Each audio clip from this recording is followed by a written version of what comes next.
Hello and welcome back once again to my new vlog. And finally আমরা চলে এসেছি আমাদের লাভ স্টোরির সেকেন্ড পার্ট নিয়ে 2 নিয়ে। একদমই তাই।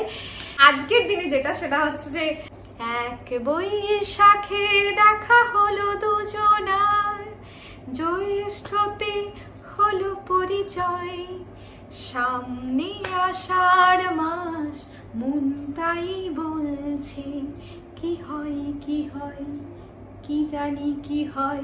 তো চলো আমাদের লাভ স্টোরিটা ঠিক এইভাবেই শুরু হয়, জানো তো। কারণ আমরা যে পুজোতে আমি বলেছিলাম তন্ময় এসেছিল, ওটা ছিল ঠিক বৈশাখ মাসে। অ্যান্ড বৈশাখ মাসের পরে কিছুদিন একটা গ্যাপ থাকে, অ্যান্ড সাডেনলি ওটা বৈশাখ মাসের এন্ডের দিকে ছিল বাংলায় যদি হয়। তো তারপরে কিছুদিন একটা গ্যাপ থাকে 7-8 দিনের মতো, তখনও কলকাতা ব্যাক করে যায়। তারপরে হঠাৎ করে ওই কলকাতা ব্যাকের মতো তোর কি ফিল হচ্ছিল? অনেকদিন পর চাকরি করার পর বাড়িতে এসেছিলাম, তো কলকাতায় গিয়ে বন্ধু বান্ধবদের সঙ্গে সবার সাথে দেখা করলাম। যেটা হয় কলেজে বন্ধু বান্ধবদের সঙ্গে দেখা করা, দেন ওইখানে আমার বেস্ট ফ্রেন্ড থাকে কলকাতাতে, তো তার সঙ্গে দেখা করলাম। তো সেই মুহূর্তেই ভাই সন্তুরও ফোন আসলো, কিরে ভাই কি হলো, কিছু ভাবছিস? এরকম করে আমাকে জিজ্ঞাসা করছিল, কিছু ভাবলি? যেটা বললাম, দেখ বৌদি কিন্তু খুব সুন্দর, আর সবচেয়ে বড় কথা বৌদি চাকরিও করবে, তো ভাই তোর উপর চাপ পড়বে না, তো ব্যাপারটা ভেবে দেখিস। দিয়ে এরকম করে সন্তু আমার সঙ্গে কথা বলতো, সাথে ভজাও ছিল, ভজাও বলছে কিরে গুটি আবার কবে যাবি দেখা করতে বল, তাহলে আবার যাবো একসাথে। তো আমি বললাম আচ্ছা ঠিক আছে, এখন আমি কলকাতায় এসেছি, পার্টি করি, একটু মজা টজা করি, তারপর এইসব ব্যাপার নিয়ে ভাববো। তো এই ব্যাপার ভেবেই আমি আর তারপর ওকে আর ফোনও করিনি আর কথাও করিনি। দেন কলকাতা থেকে আমি ব্যাক করে আসলাম 1 সপ্তাহ পর, তখন ও বাড়িতেই ছিল। ওকে আমি ফোন করলাম, কিরে দেখা করবি আজকে? তো ও আমাকে বললো কেন হঠাৎ? দিয়ে আমাকে বললো হঠাৎ, আমি বললাম জাস্ট এমনি, তুইও বাড়িতে আছিস আমিও বাড়িতে আছি, তো চল কোথাও ঘুরে আসি। তো বলছে বান্দিপুর আর চন্দ্রকোনা টাউনে কোথায় ঘুরবি, ঘোরার কি জায়গা? তো আমি আইসেই নর্মাল চল ফুচকা খেয়ে আসি বা কি ব্যাপার।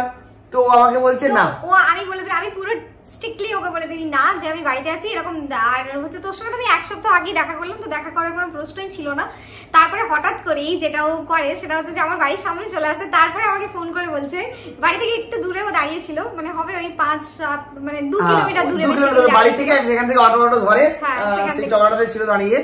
তো 2 কিলোমিটার দূরে দাঁড়িয়ে আমাকে ফোন করে বলছে যে জানিস তুই আসবি কি আসবি না? বলে আমি বললাম না আমি যাবো না, আর আমার পক্ষে এখন যাওয়া সম্ভব নয়, বাড়ি থেকে বেরোনোই সম্ভব নয়। তো আমাকে বলে আমি কিন্তু তোর বাড়ির সামনে দাঁড়িয়ে আছি, আর তুই যদি না যেতে চাস আমি বাড়ির সামনে চলে আসবো, তুই আমার বল যাবি কি যাবি না।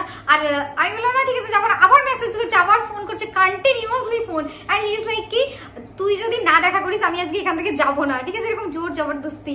তো আমি ভাবলাম এত নাটক করছে, আমি মাকে না একটু বলে বললাম মা দেখো আমার একটা ফ্রেন্ড এসছে তার সঙ্গে দেখা করার জন্য। মাকে তখন আমি বলিনি যে আমি ওর সঙ্গে দেখা করতে যাচ্ছি, অবভিয়াসলি তাহলে মায়েরও ডাউট হতো।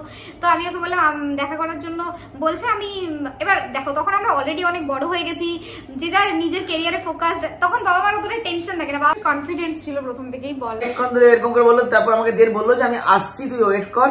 এসে আমার বাইকে বসলো, বসে বললো জলদি এখান থেকে চল, ঠিক আছে, এইভাবে আমি কারো বাইকে উঠি না, প্লিজ চল এখান থেকে। দেন আমরা বাইক নিয়ে বেরিয়ে পড়লাম, দিয়ে সামনাসামনি একটু ঘোরাঘুরি করলাম, ওখানে ঘুরলাম, দেন বাইকে দেন ফুচকা খেলাম একসাথে। ফুচকা খাওয়ার পর ওকে আবার বাড়িতে, মানে ওই বাড়ির চওড়ার কাছে এসে ওখানে ছেড়ে দিয়ে চলে যায়। দেন ওকে আমি তখন একটু সুন্দর হয়ে গেছিল, ব্যাস ও ঘর চলে গেল। দেন আমাকে ফোন করে বললো এভাবে আসিস না, এই হ্যান্তার এইসব করে আমাকে জিজ্ঞাসা করলো। আলাম হচ্ছে ঠিক আছে। 2-4 দিন গ্যাপের ছিল, তো গ্যাপে আমাকে মেসেজ করলো কিরে ফ্রি আছিস? আলাম হ্যাঁ ফ্রি আছি। বললো মেদিনীপুর যাবি? আমি বললাম হ্যাঁ চল। আমি সঙ্গে সঙ্গে দুপায়ে রাজি, আমি চল মেদিনীপুর যাবি। তো ওর বিয়ে বাড়ি ছিল, কিছু কেনাকাটার ছিল, আর আমিও এই কারণে মেদিনীপুর, এক তো এ বলেছে আমাকে যাওয়ার একটা বিষয়টা এ হলো, আর সঙ্গে আমিও আর ওকে দেখাতে চাইছি যাতে আমি তোর পিছনে ঘুরছি না, এরকম একটা ব্যাপার ভাব নেওয়ার জন্য। আমার মেদিনীপুরে অনেকে রয়েছে, চল আমিও তাহলে মেদিনীপুরে এই দাদা ওই দাদা দিদিদের সঙ্গে দেখা করে একটু চলে আসি। এটাই হয় যে বাসে আমরা একসঙ্গে যাই, কিন্তু ফরচুনেটলি আনফরচুনেটলি ওই দিন পার্সটাও নিয়ে আসে। দিয়ে ও আমাকে ভাবছে যে কি করে বলবে যে ও পার্স নিয়ে আসেনি, আমাকে কি করে বলবে যে বাসের কন্ডাক্টর এসে পেমেন্ট করতে হবে। তো অবভিয়াসলি আই হ্যাড মানি, সেটা কোনো কথা, ঠিক আছে। সেই যে বাসের টিকিট কেটেছিল টাকা দিয়ে, সেই থেকে যে আমাকে টাকা দেওয়া শুরু, এখনো 50-এর উপর বেতন পাই, তাও আমাকে এখনো দিতে থাকে, ঠিক আছে। তো এরকম যাই হোক, তো এরকম হচ্ছে, বাট ওর জন্য একটা ভীষণ লজ্জাজনক ছিল, ও ভীষণ আনকমফোর্টেবল ফিল করে, বলে আরে ঠিক আছে তো আমি দিয়ে দিয়েছি। কিন্তু ওর ওই ব্যাপারটা না বারবার ধরে মনে হচ্ছিল, অবভিয়াসলি ও নিজে না আমার কিছু একটা মনে হচ্ছিল না, কিন্তু আমি যে মেয়েটাকে পটাতে চলেছি, যে মেয়েটাকে আমি যে মেয়েটার সঙ্গে আমি তখন ভালো লাগা শুরু, আর ওই মেয়েটার সঙ্গে যার সঙ্গে ভাবছি যে একটা সম্পর্কের মধ্যে আসতে চাইছি, এরকম মনের মধ্যে চলছে দোটানার মধ্যে।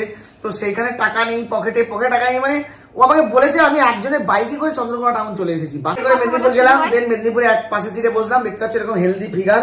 আর এই মেদিনীপুরে আমরা পলাশচাবড়ি মেদিনীপুর বাসে উঠেছিলাম, ঠিক আছে, পলাশচাবড়ি মেদিনীপুর বাসে এইটুকুন সিট, ও বসেছে জানলার সাইডে আর আমি আর বসতে পারছি না। দেন আমি বলছি ওই সিটটা দিকে বসি, তখন ও আমাকে বলছে কেন অন্য সিট, অন্য পাশের সিটে গিয়ে বসিস কেন, এটা তুই বস। তখন আমি বুঝতে পারছি আচ্ছা চলো কিছু না কিছু ব্যাপার আছেই। আর আমাকে মেদিনীপুর কেন ডাকবে, ওকে ছিল না মেদিনীপুরের জন্য। আবার শোনো তারপরে গেল ওই দিকে হয়ে গেল আমরা মেদিনীপুরে গিয়ে কিন্তু ও আমার সঙ্গে ঘোরেনি, আমি ওর সঙ্গে ঘুরি। হ্যাঁ মেদিনীপুরে গিয়ে আমি আমার দিদির বাড়িতে ছিলাম আর ওর বোনের সাথে ছিল। দেন ও মেদিনীপুর থেকে বেরানোর সময় ও আমাকে ফোন করেছে চল। ভাই বললাম দেখ আমার তো হয়ে গেছে, তুই কি আসছিস বাস স্ট্যান্ডে? বললো যে হ্যাঁ আমি আসছি, আমি বাস স্ট্যান্ডের কাছেই আছি। ও বললো তো আমরা গেলাম, দিয়ে আবার বাড়ি ব্যাক করে ও তারপরে চন্দ্রকোনা থেকে আলাদা বাস, আমার আলাদা বাস, বাস এটাই হলো আমাদের জার্নি। দেন সেখান থেকে শুরু হয় এন্ড দেন আমার তার 2 দিন পরে বিয়ে বাড়ি। আমি ভীষণ বিজি ছিলাম, আমার লিটারালি ফোন দেখার টাইম ছিল না, মানে বিয়ে বাড়িতে একটু এনগেজমেন্ট ছিলাম এরকম বলতে পারো। তো ও দেখছি কন্টিনিউয়াসলি ফোন করেই যাচ্ছে। রাত্রি 2:30টার সময় ফোনটা নিয়েছি, তখন সেই বিয়ে বাড়িটা শেষ হয়েছে, মানে বিয়ে হচ্ছে তখন, বিয়ে চলছে আর কি। আমি 2:30টার সময় ফোনটা নিয়ে দিচ্ছি, বাপরে বাপ এতগুলো মিসড কল। তখন দেখছি জেগে রয়েছে, আমাকে তখনও পিং করছে হোয়াটসঅ্যাপে, কি জেগে আছিস জেগে আছিস? আমি বললাম তুই তো 10টার সময় ঘুমিয়ে যাস, যতদূর আমি জানি তুই, মানে ও আমাকে এমনি বলেছে যে আমি অনেক তাড়াতাড়ি ঘুমিয়ে যাই, এখনো ও ঘুমিয়ে যায় অ্যাকচুয়ালি। তুই এখনো জেগে আছিস? বলছে হ্যাঁ আমার মন খারাপ করছে, আমি লুকিয়ে লুকিয়ে, বাড়িতে তো থাকছে কারণ ও বাবা মায়ের সঙ্গে ঘুমাই, ঠিক আছে, তখন বাবা মা মন খারাপ করছে এরকম কথা কখনোই বলিনি। দেখো আমার মন খারাপের কোনো প্রশ্নই আসে না। মন খারাপ কেন করবে? আমি জাস্ট একটা মেয়ের সঙ্গে জাস্ট বলতে চাইছি ভালো লাগা শুরু হয়েছে, মন খারাপ করবে?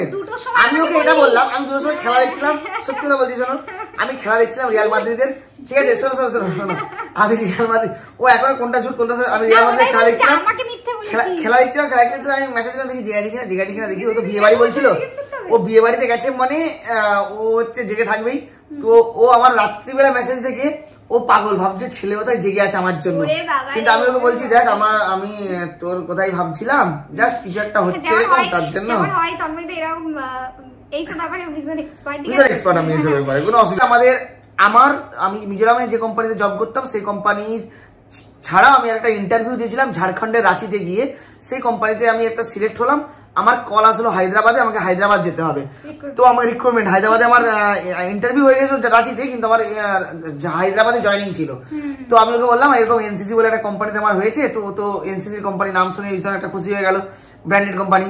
তো বললো আচ্ছা ঠিক আছে। এবার আমি হচ্ছে তার 2 দিন পরে বেরোবো, তাই জন্য আমি কিছু শপিং টপিং করার ছিলাম। আমি হঠাৎ করে সন্ধ্যাবেলায় আমাকে কল করে বলছে জানিস আমার না আমাকে আর মিজোরাম যেতে হচ্ছে না, আমি হচ্ছে এখানে আশেপাশেই থাকবো। আমি বলছি কেন, কি হলো? বলছে আমি আজকে গুড নিউজ পেয়েছি, তুই আমার জন্য ভীষণ লাকি, এই কথাটা তুই বলেছিলি আমাকে মনে করে দেখ। দিয়ে আমি বলছি কেন, কি হলো? বললো না আমি এরকম জব পেয়ে গেছি। এখন বল এবার পটানোর জন্য এরকম বাড়ি বলেছিস সেটা বল, এখন এরকম করছিস কেন?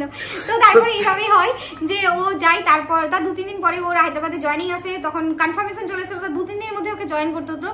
আবার ট্রেনের টিকিটও কিনে নিয়েছিলাম মিজোরাম যাওয়ার জন্য, ফ্লাইটের টিকিট। হ্যাঁ। তো অ্যাকচুয়ালি ও কি হয়েছিল না, এবার ও কলকাতা যে যাবে, ও কিন্তু তখন অত বেশি এক্সপার্ট ছিল না, ঠিক আছে, শুধু কলকাতা বাড়ি মিজোরাম এক্সট্রা একটা জায়গায় অ্যাড অন এক্সপিরিয়েন্স ছিল, ঠিক আছে।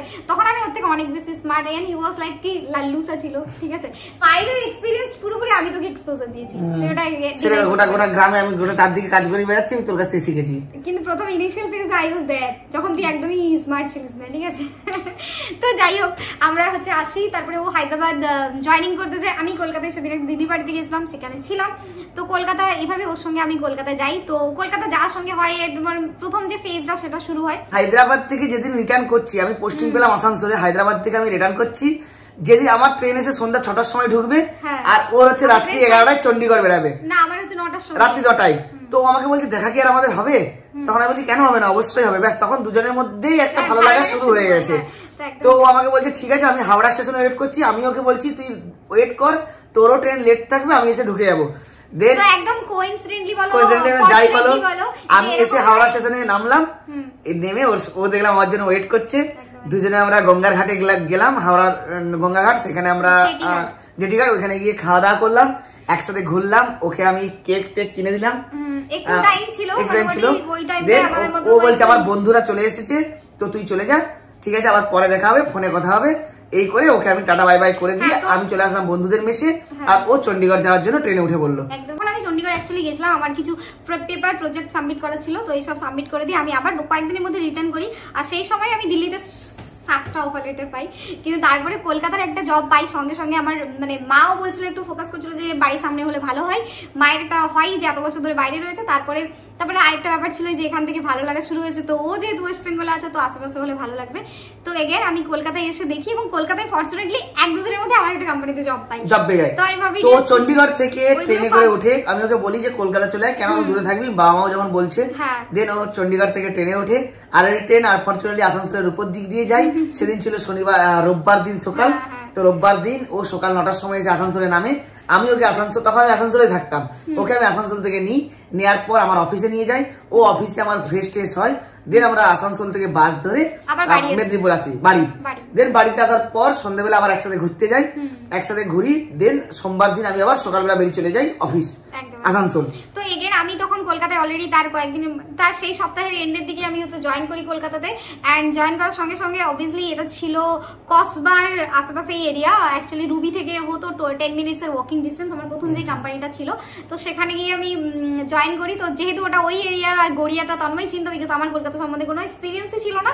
তো ও বললো যে হ্যাঁ ঠিক আছে, আমি সবকিছু দেখে দেবো, ব্যবস্থা করবো। তো ওর অনেক ফ্রেন্ডরা ছিল যারা আমার পিজি দেখে দেয়, সবকিছু ব্যবস্থা করে। মানে তন্ময় ওখানে থাকতো না, কিন্তু আমি থাকতাম, ওর বন্ধুরা সবাই থাকতো। আর কোনোদিন একটা কোনো সমস্যা হয়েছে, ওরা সব দিন সব সময় পাশে ছিল। কিছু জনের ভালো, লিটারালি আমার খুবই ভালো লাগতো। আমি অত বেশি ফিল করতাম না, ভীষণ ফরচুনেট ফিল করতাম। আর তখন অলরেডি রিলেশনশিপটা শুরু হয়ে গেছে, ঠিক আছে, ভালো লাগে। মানে এটা অ্যাকচুয়ালি রিলেশনশিপের মধ্যেই বলছি। ইন বিটুইন আমি আমার বাড়িতে আগের থেকে একটু জানিয়ে রেখেছিলাম, তারপরে আমি জানিয়েও দিই।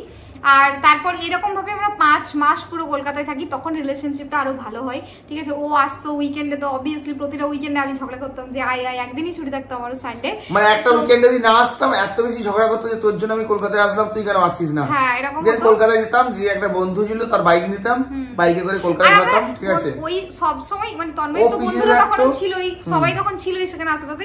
তো আমরা সবাই মিলে খুব মজা করতাম ওই সময়টাতে, সব বন্ধুরা মিলে। আমি পিজি, আর আমার বন্ধুদের যেটা পিজি ছিল আর ওর পিজিটা একদম সামনাসামনি।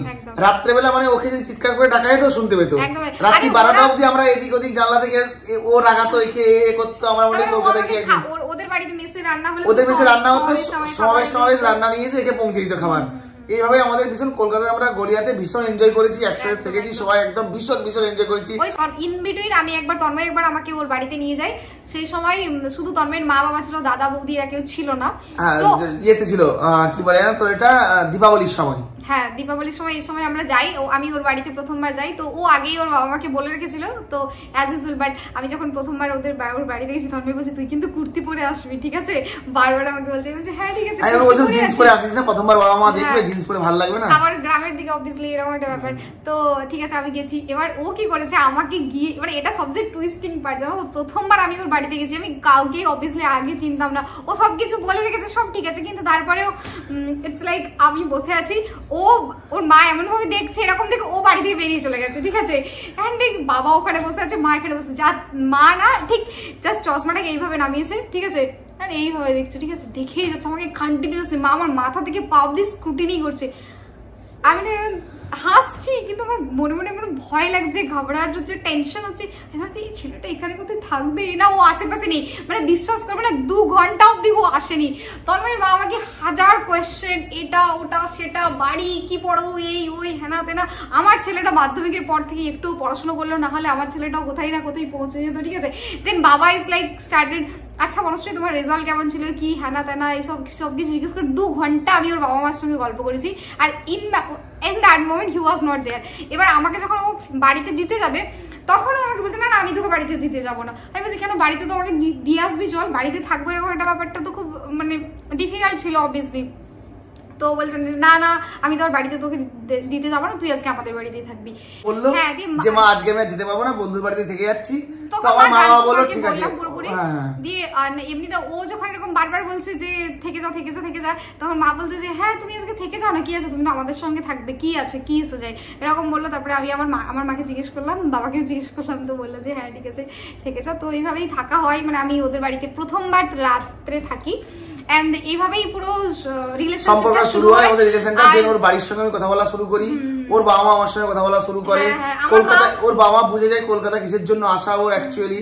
কলকাতায় কে ওকে দেখছে, টোটাল একটা আমার পরিবারের সঙ্গে ওর পরিবারের কথাবার্তা শুরু হয়, একটা বেশ ভালো সম্পর্ক আমাদের মধ্যে শুরু হয়ে যায়, যে সবাই বুঝে যায় যে আমাদের মধ্যে ভালোবাসা। তারপর আমাদের বাড়িও আসে, কার্তিক পুজো রাত্রে বাড়িতে থাকে, তো সেখানে অলরেডি তখন সবাই দেখেও নিয়েছে কি আমার বউ হতে চলেছে, দিদা সবাই দেখেও নিয়েছে। হ্যাঁ, যে ওরাও ঠিক আছে, আমরাও ঠিক আছে। আমার বাড়িতেও ভীষণ ডিপেন্ডেন্সি, আমার বাড়িতে তো বরং বেশি ডিপেন্ডেন্সি ছিল ধর্মের উপর, বিকজ আমার মা চাইতোই সবসময় যে হ্যাঁ ঠিক আছে এমন একটা ছেলে থাকুক যে টেক কেয়ার করবে, বা বাইরে কোনো জায়গাতে কোনো সমস্যা হলে আমি এমন জবও করতাম, তো মায়ের সবসময় ভয় পেত, ঠিক আছে, মা এখনো ভয় পায়।